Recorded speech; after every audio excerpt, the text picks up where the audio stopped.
Ako muli, paulit-ulit na lang.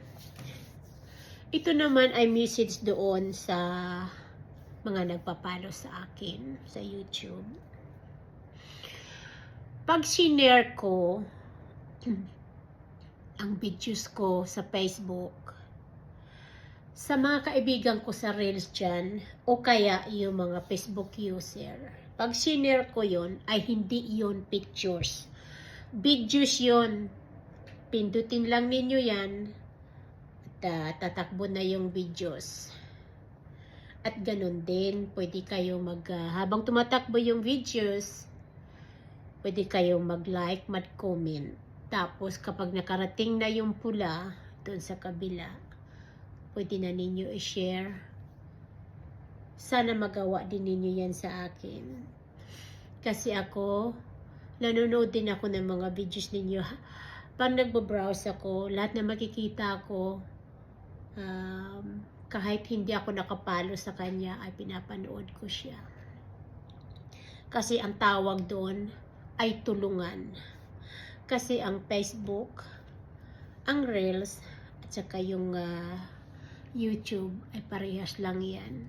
Kapag vlogger ka, kahit saan kang vloggers, sa YouTube man yan o sa Facebook, kailangan mong tapusin din yun.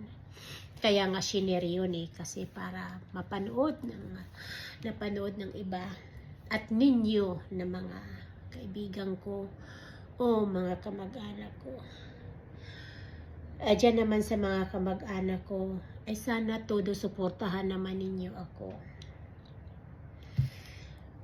Kasi kasabihan nga, parang naniniwala na ako na ang tunay mong kadugo, iyon ang hindi tutulong sa'yo. Ang tunay mong kadugo, iyon ang magda-down sa'yo. Kahit sila ay mga bata pa, ako ang bumili ako ang nagpagatas, napi, na bumuhay. Sabihin na lang na ako ang nagsuporta sa loob ng 45 years, maliit pa ako, nagtatrabaho na ako para meron ako mabili ng gatas sa mga kapatid ko.